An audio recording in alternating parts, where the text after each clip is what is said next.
Hola, hoy les quiero hablar del apóstol Pablo.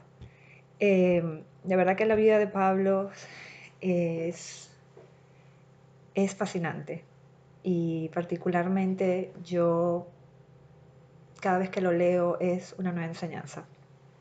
Yo de verdad que a Pablo lo admiro mucho porque él, mientras más lo conoces o mientras más lo lees, más ves su humanidad y más se refleja, uno se puede reflejar en él. Él no escapó de sus fallas, de su pecado, pero tan pronto él recibió a Jesús fue un cambio total. Pero empecemos desde el principio, donde nace Pablo.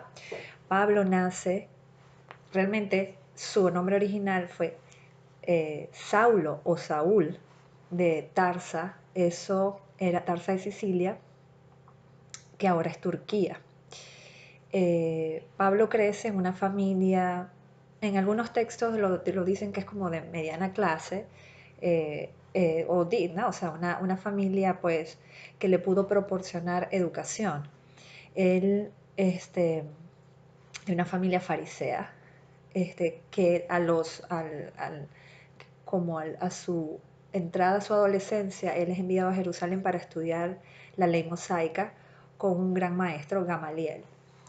Allí Pablo se forma y estudia, pues obviamente la ley de Moisés y además adquiere un oficio como tejedor que luego él lo usará durante su evangelización. Él hacía sus carpas, como una manera de autosustentarse. Eh, Pablo en su época aprendiz de discípulo, se podría decir, eh, él se formó intelectualmente, pero como buen fariseo, que eran observadores de la ley, se tomaban pues ese estudio pasional, personal, que es lo que a él lo impulsa a perseguir a los cristianos luego de la muerte de Jesús. Se dice que Pablo tenía más o menos la misma edad que Jesús, pero en otros textos se refiere a que Jesús era como aproximadamente 10 años mayor que él. No había mucha diferencia en realidad, pero se podría decir que era un hombre joven cuando empezó a perseguir a los cristianos. Esto sucede cuando, pues el primer momento o la primera aparición de Pablo en la Biblia es en Hechos, Hechos de los Apóstoles redactado por Lucas, en donde él está presente en el asesinato de Esteban. Él da un voto a favor para que apedreen a Esteban hasta la muerte por, por blasfemia, por haber hablado a favor de Cristo resucitado. Estaba bien caliente la muerte de Jesús, entonces Esteban, pues ese es el primer mártir, porque es quien muere en nombre de Jesús.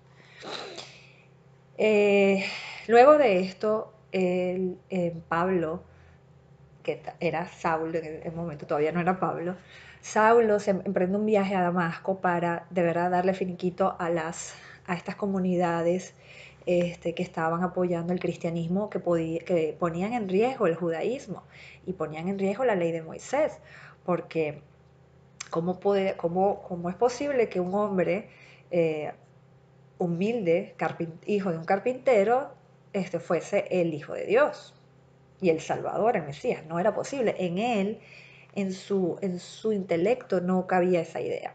Entonces, bueno, él emprende este viaje y en ese camino se da el gran milagro que es la aparición de Jesús. Eh, Lucas de verdad lo relata muy detalladamente en Hechos de los Apóstoles. Pablo también lo relata, pero su experiencia es más interna. Él lo enfoca de la parte, de la parte que importa, que es la parte interna, el cambio interno que tuvo en él. Eh, Cuando se le aparece, ambos coinciden que es como una luz muy impactante, hasta una luz que hasta pues que ciega, ¿no? Que produce una ceguera temporal. Eh, en donde él escucha una voz y dice, Saulo, Saulo, ¿por qué me persigues? Y entonces Saulo le dice, Señor, ¿quién eres? Soy Jesús a quien tú persigues. Entonces, obviamente, en ese momento, eh, Saulo cae rendido. O sea, es una cuestión que él mismo lo explica. O sea, cae rendido, se, se, sí, se rinde a los pies de Jesús, pues. Y es cuando ahí surge la conversión de Saulo. Y esto es interesante porque, y es súper actual, porque cuando uno de verdad abre las puertas y está dispuesto, uno está sumiso a la acción, al poder de Jesús, el cambio que uno, pues el cambio que uno recibe o el cambio que uno está expuesto es total. Es tan total, fue tan total para Saulo que hasta adoptó otro nombre, porque es que él no podía concebir tener un nombre que estuviera ligado a su vida pasada, a su viejo yo, como lo expresa. Porque, como dice, cuando recibí a Jesucristo, todo lo que me precedía, o sea, todo lo que estaba antes de eso era basura. Lo particular de Pablo es que él habla de una manera muy clara. Él no anda como con rodeos, no adorna, no, él usa las palabras que él considera son las que expresan la idea que él quiere dar. Entonces, cuando tú te encuentras los textos de él, eh, hay cosas que uno dice, wow, o sea, qué crudo, pero es porque Pablo es así verdadero, es muy pasional. Entonces, su pasión, él la demuestra en su letra, que para mí particularmente lo encuentro fascinante. Una persona tan verdadera que te hable, que no quiera herir, más bien te quiere alimentar, te quiere cuidar, te quiere proteger, te quiere elevar, dice la verdad. Habla con la verdad, habla con el corazón, pone las palabras que son, porque de eso es el amor. ¿Qué difiere de? La verdad difiere o es contraria a la mentira, que la mentira destruye, ¿verdad? No construye. En fin. Entonces Pablo le dice, bueno, ¿en qué te puedo servir, Señor? Dime qué quieres que haga. Entonces, bueno, Jesús le da unas indicaciones muy puntuales. Ve y evangeliza a mi pueblo. O sea, no hay duda. Mire que Pablo en sus cartas se lo recuerda. Pareciera que se lo estuviese recordando a sí mismo. Claro, estas son cartas que él hizo a los pueblos, ¿no?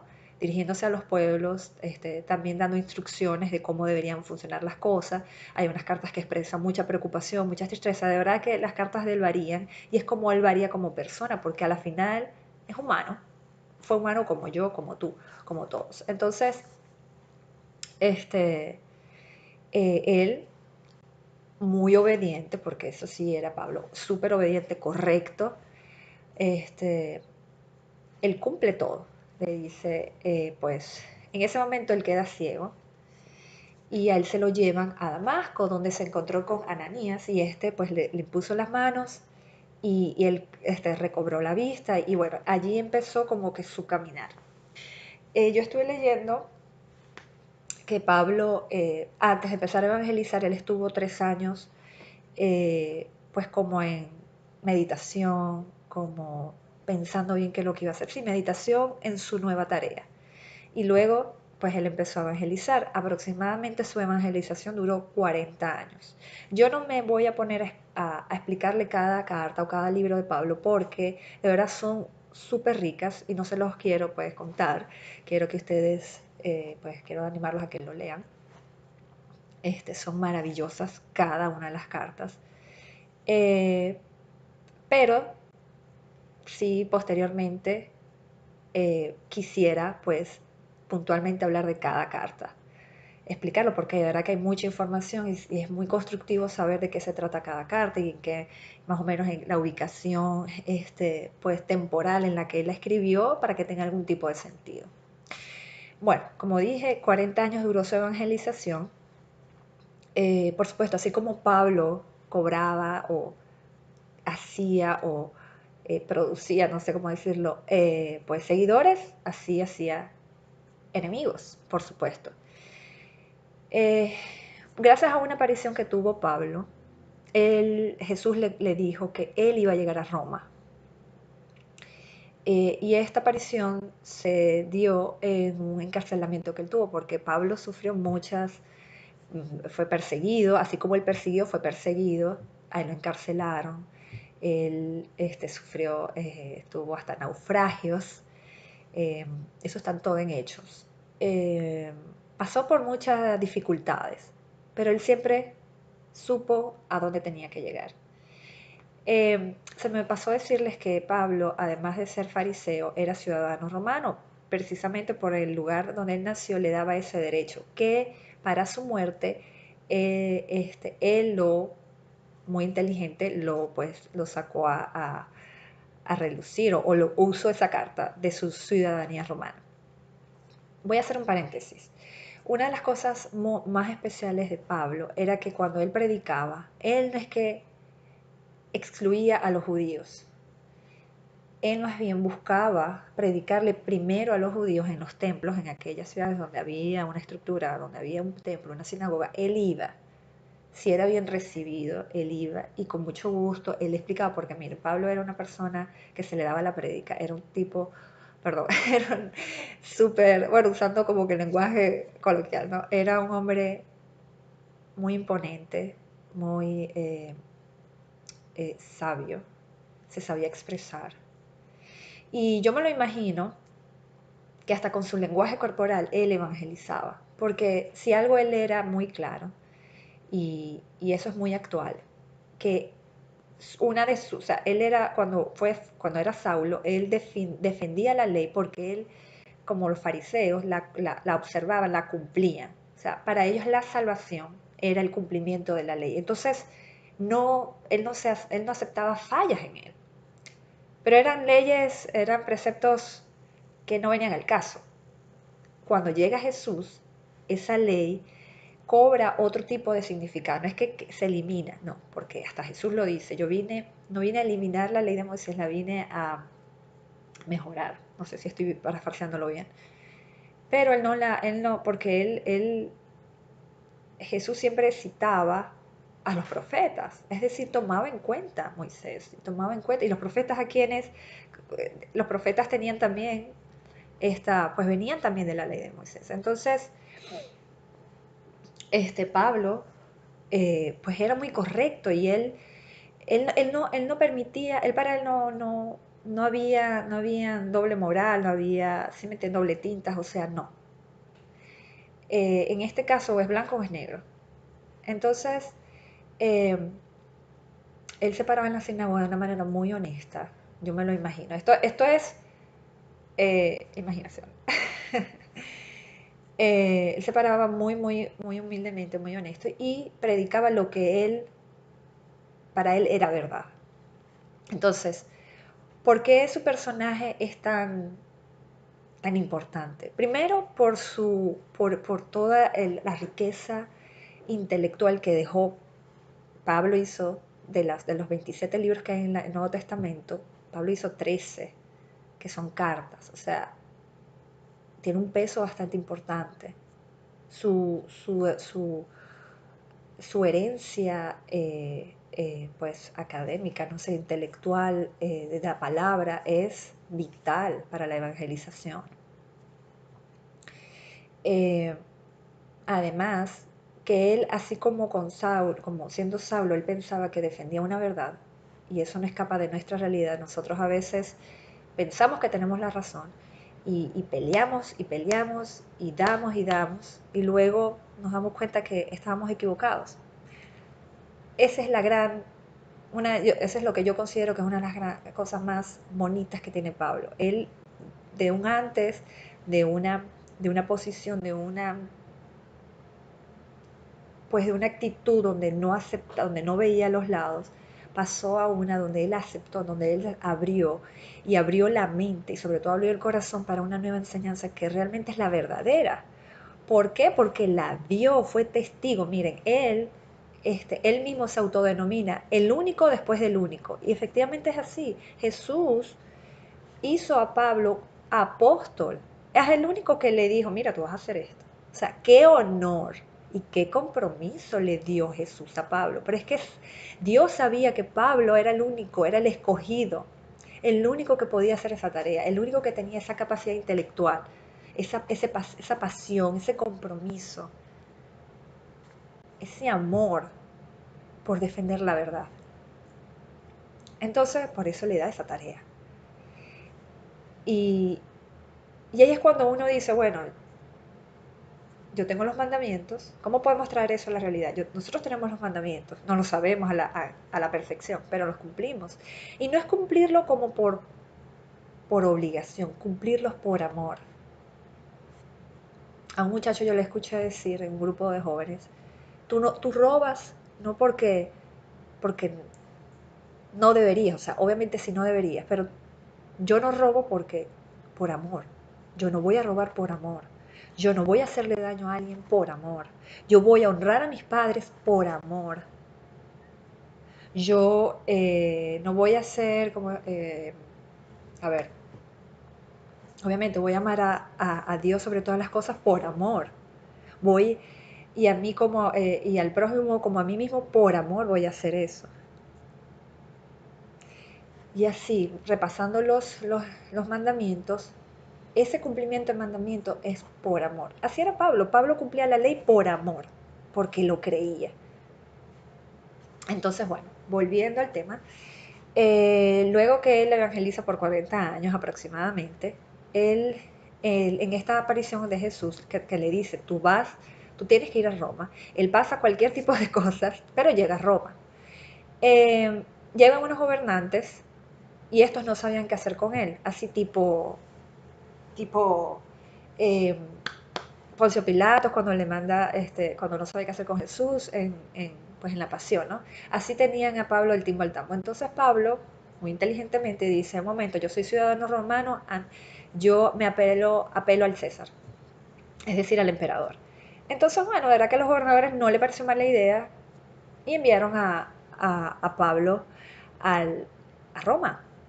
Eh, Hechos queda cuando él llega a Roma, porque por cierto, él fue recibido con mucha alegría, así tal cual fue recibido Jesús en Jerusalén el domingo de Palmas, así como algarabía, llegó Pablo porque se recorrió la voz que llegaba Pablo. Pero cuando él más o menos estuvo en Roma, él estuvo apresado, luego salió y como que después lo volvieron a meter preso. Eso está en una epístolas de Pablo. Es una carta que hizo el redactor, el obispo de Grecia, Dionisio, a Timoteo, si no me equivoco. Eh, este, ya también detallando la muerte de Pablo. Finalmente, Pablo es condenado y Pablo es condenado y está apresado en el mismo lugar que San Pedro, y él y San Pedro, o sea, San Pablo y San Pedro, fueron condenados, fueron asesinados o condenados, sí, el mismo día.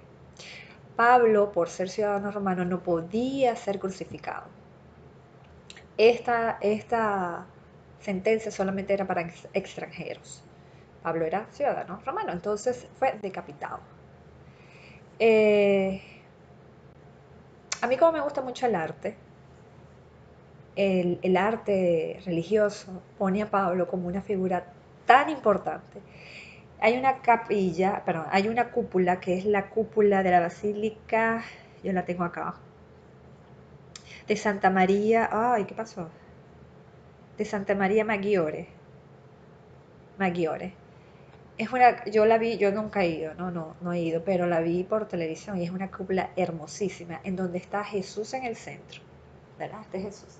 Y a su mano derecha está San Pedro y detrás de San Pedro, ¿quién está? San Pablo. Entonces, la iglesia reconoce a Pablo como un gran evangelizador y así lo fue, con unas enseñanzas que día a día nos dan otro tipo de mensaje, así como el Evangelio. Nunca superando a Jesús, nadie supera a Jesús, no hay nadie como Jesús, no hay otro maestro como Jesús. Pero San Pablo, sin ser discípulo, sin haber caminado con Jesús por esos 3 años, fue un gran aporte a la iglesia. Particularmente, a mí uno de los textos que más me encantan de él es el primero de Corintios, que lo titula número 13, capítulo 13. Nada hay más perfecto que el amor. Esta es la explicación de lo que es amor. Primero de Corintios, capítulo 13, todo el capítulo. Es hermoso y es uno de mis favoritos y lo leo cada vez que puedo, cada vez que me acuerdo, cada vez que se me olvida, cada vez que siento que no estoy actuando como actuaría Jesús, cuando quiero hacer algo que va en contra del amor, voy y repaso otra vez qué es el amor. Y así con casi todas las enseñanzas, de verdad, Pablo hace una descripción muy, muy detallada de cómo debemos ser buenos cristianos, porque esa era la preocupación con él. Y es algo muy bonito, ¿no? Y ya para finalizar, Pablo de perseguir a los cristianos para darle finiquito, para eliminar ese mensaje loco y absurdo, se volvió formador de cristianos. Qué hermoso, de verdad que yo sé que voy a conocer a Pablo cuando yo me vaya. Y de verdad que estoy tan agradecida porque y sé que me falta mucho por aprender, pero de verdad que su ejemplo, eh, que gracias a él otros hombres van a poder ser tan verdaderos como es él, que tienen la verdad por delante y esa verdad está respaldada por el amor de Jesucristo. Amén. Bueno, espero que les haya gustado esta pequeña explicación. Nos vemos pronto.